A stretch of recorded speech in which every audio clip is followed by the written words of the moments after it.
Peace if you're willing to fight for it, and welcome to Make It Plain, the People's Talk thing here with your brothers Amari, Samori, and soul sister Sade. Black Power, y'all. That's right, and here on Make It Plain, we are Black Power Media, nothing more, nothing less. That's right. Yo, we talking about black business today. That's it, straight to the point, That's why I like this dude. Okay, black business. We're gonna talk about why is it important.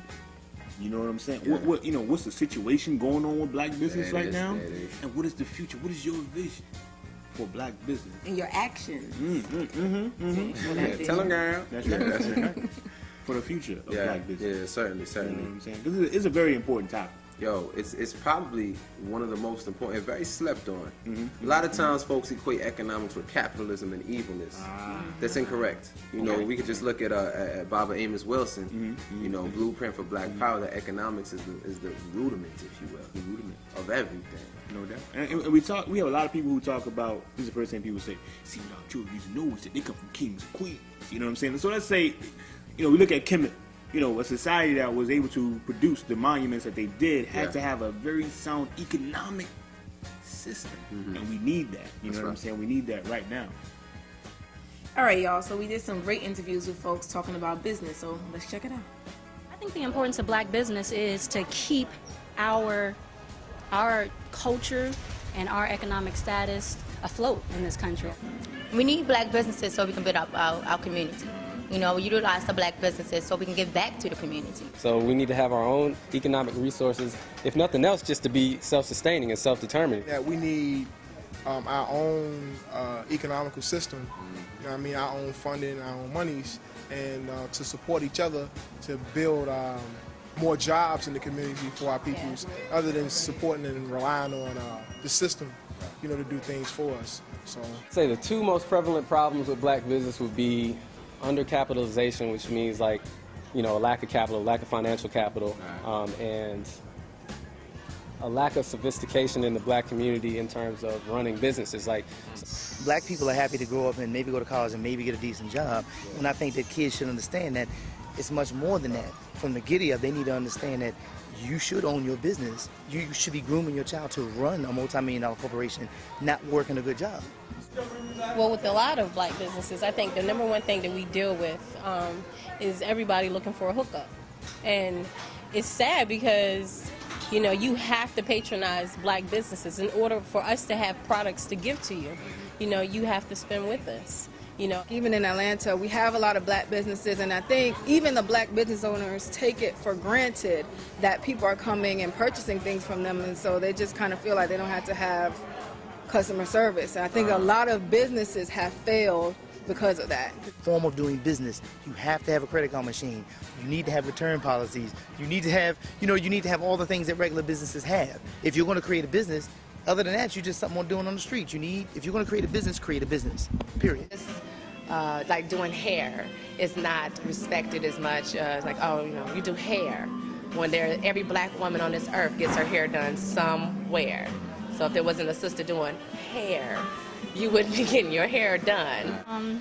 I think one of the biggest is a lack of support in the black business. Well, I don't think the capital is that difficult because we have it. We're spending it. We got the capital. If we boycotted, a holiday one year instead of spending our money on all this stuff that we don't need and just put it in savings or put it into investing, everybody get together, don't buy any Christmas presents, everybody buy a share of this stock in this black business. You know what I'm saying? So we have the capital, we got the money, we just spending it in the wrong places. But in terms of the educational system, it's kind of like the chicken and the egg.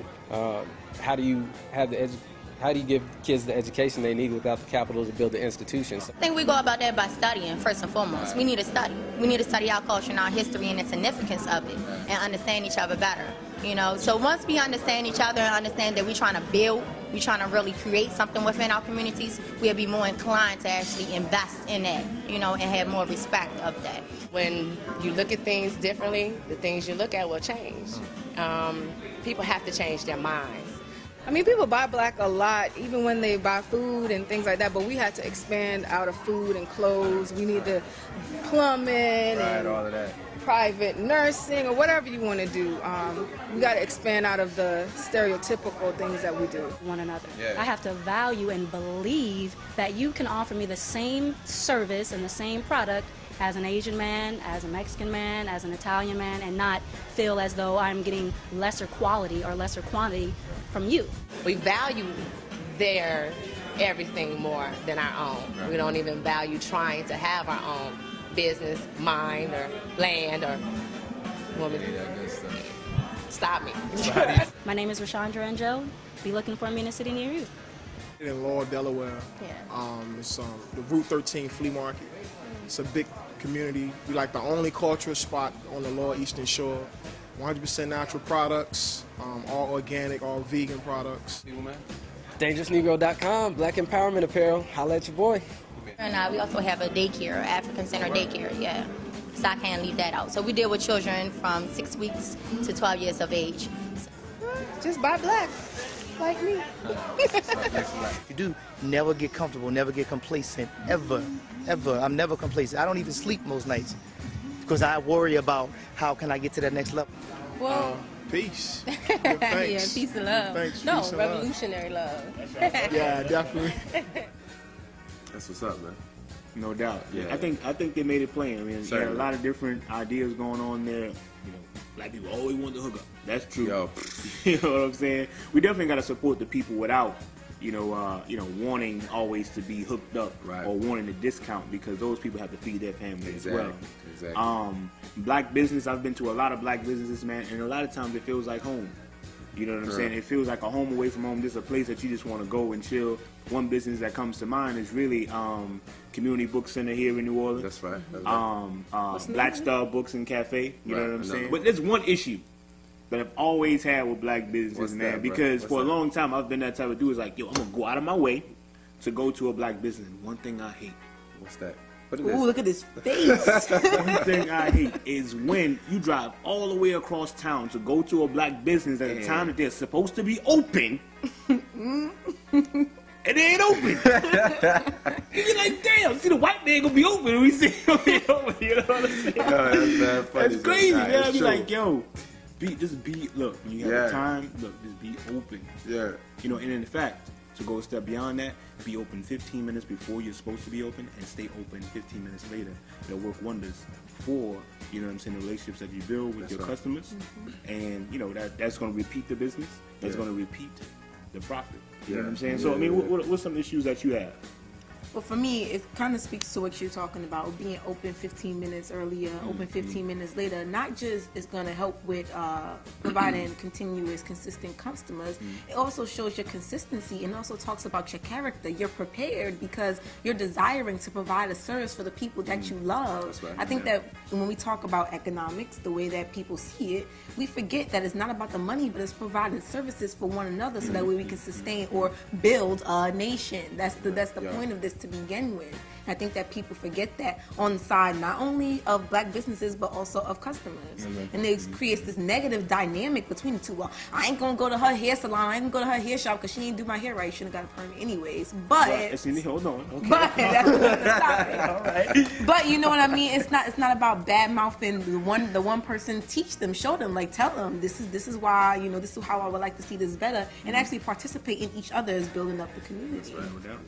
You know, y'all talk about relationships is what you mentioned, and it makes me think again of Dr. Amos Wilson when he said that an economy is nothing more than a series of relationships. Right? We're talking about building a nation. That nation is built on relationships. So that's definitely something that's important. Because I think that one thing that we have to be cognizant of too when we talk about relationships is right now we understand we are operating within a capitalist framework, you know, the largest society.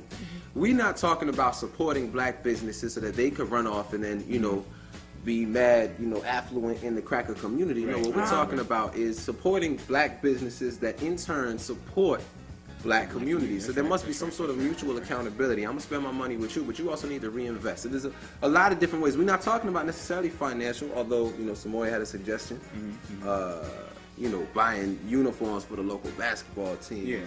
Sending some books to Kamali Academy. You know what I'm saying? Whatever. But the point is that also, but it could even just be opening up you know, your store or your shop for a meeting spot, you dig what I'm saying, or whatever. But you know what I'm saying, becoming accountable to that larger community.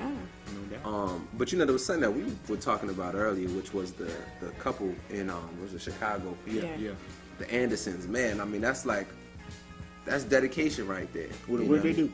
They committed to an entire year of supporting nothing but black businesses. Now, we're not going to talk about the way that the white news media responded to that. Right. You know, we're going to talk about what they were doing, and we already know, like, that's a big accomplishment right there. You know, and it makes me think, all right, cool. You know, now that we done seen the precedent, what am I going to do to step up? So I'm gonna tell you right now, I'm hereby committing for the holiday season, but I'm gonna try and actually carry that out. That from here forth, if I spend $1 every day, part of that dollar is going to be towards a black business. Now, you know, because we don't encourage folks going out and just spending every day. You know, really, I think we should really commit to not spending for maybe 3 or 4 days out of the week, not spending a single dime. But if I'm going to spend money, I'm going to spend part of that money with a black business. I will support a black business every day that I'm spending money.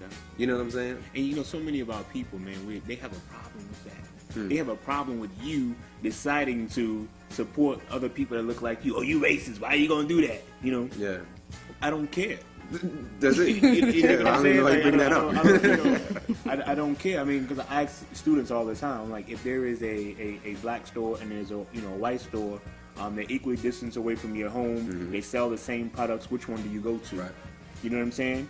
And many of our people will be like, yo, I'm gonna try to go to both like 50% of the time, Like, nah. If that's when you're giving this face. Yeah, you know what I'm saying? They selling the same thing. Go to the support that black business, because guess what? White people don't support black people.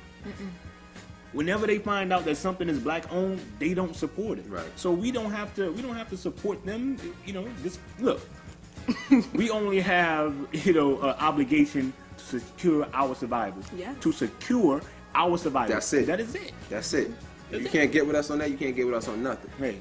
You know what I'm saying? So sis, I mean, close this thing out for us. Close this thing out about black business. I think with everything that we just spoke about, the one thing to keep in mind is this is not going to happen tomorrow. You're not going to be able to get up and go down the street and find a good black business that you can participate in that's given into the community tomorrow. People are not going to know this all around the world, like that you need to go ahead and demand and make people accountable, make business accountable for providing and recycling wealth into the community. That's not going to happen overnight, so you need to encourage it. Take this show, play it somewhere on your laptop. You in a coffee shop, be like, yo, come check this right quick. You know what I mean? Spread it and then really, really be about it, like Brother Amari said. And oh yeah, yo, we're black businesses. People, this is the first thing y'all gonna say is that, oh, we can't find no black businesses. No. You go to Google and we just did it. You go to Google and you type in African businesses, black businesses, black business lists. There's blackbusinesslist.com. There is African marketplace.com where you can even get stuff. You want to get fabric, you want to do whatever, you want some shea butter, go over there instead of going and get that white people watered down shea butter that'll do enough for your skin anyways. Go to all these other places, just type it in Google. I guess it's a woman thing. Type it in Google and mad things are going to come up. So really research, be about it. So we are the sons and daughter of Malcolm. El-Haj Malik El-Shabazz. Revolutionary love, y'all. Black power.